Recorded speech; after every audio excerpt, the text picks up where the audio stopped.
Son mübarək heyətini sizin diqqətinizə çatdırmaq istəyirəm. Hər kəs Azərbaycanın siyasi və beynəlxalq səviyyədə tanınmış bu şəxslərini sizin diqqətinizə təkrar çatdırmaq istəyirəm. Sədr Məmməd Sahib, Sədr Mağlub və AKİ təşkilatının sədri Nurlan Əliyeva, idarə heyətində təmsil olunan şəxslər Leyla Yunus, Arif Yunus, Əfqan Muxtarlı, Çingiz Sultansı, Rauf Mürbətrov, Sərvan Bəl, Eldar Bayramov və sair kimi Azərbaycanın azadlığı və demokratiya uğrunda mübarizə aparan şəxslərin bu vahid blokda birləşməsi əlbəttə ki, bizə güc və üstünlüdür.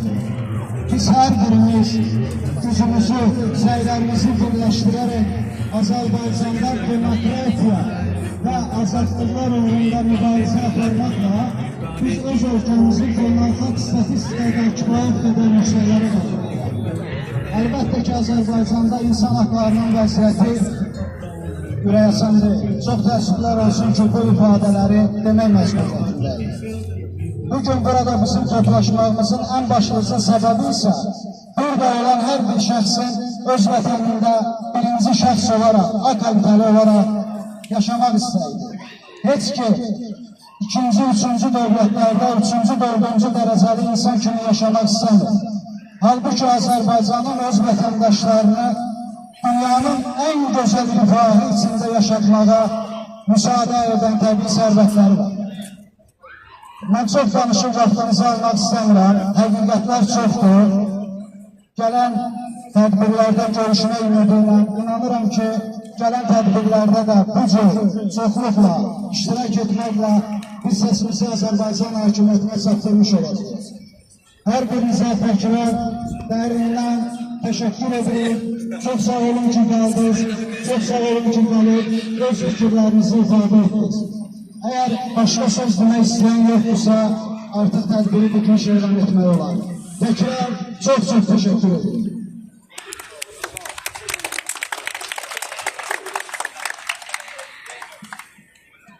Azərbaycan çox çətin, ağır dönəmlərdən keçir. Burada Azərbaycanın quruculuğu və Azərbaycanın müstəqilliyi haqqında inanıram ki, hər kəs xəbərdardır. Azərbaycan dünyada ilk qadınlara seçilmə haqqı tanıyan demokratik bir ölkə olmağına baxmayaraq, təəssüflər olsun ki, sonradan bu demokratik institutlar sıradan çıxarıldı və nəticə etibarilə Azərbaycan xalqı öz hüquq və haqlarından məhrum bırakıldı. Mən hər birinizdən xahiş edirəm, hər birinizdən müraciət edirəm, bir kiçik qardaşımız kimi hətta demək istəyirəm ki, biz səsimizi heç vaxt Azərbaycanda zülmə məruz qalan insanlar qarşısında kəsməyək. Səsimizi bərabər və ucadan çıxardaq ki, o insanların haqqına, onların azadlığa qovuşmasında tövbəmiz olsun. Və sonda bir şeir parçası ilə çıxışıma icazə versəz, yekunlaşdırardım.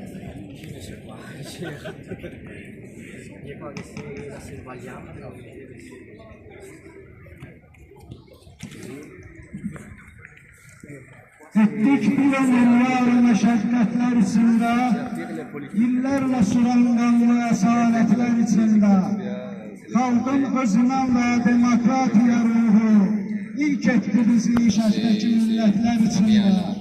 Qurmaq və yaratmaq əbədi millətimizdir, yüksəkdə olan bayrağımız qüdrətimizdir. Əzmi ilə keçib biz bu yoldan olduq mütərəqqi, hazırki qürur mənbəyimiz millətimizdir. Eşq olsun Azərbaycan xalqına, eşq olsun Azərbaycan məmləkətinə.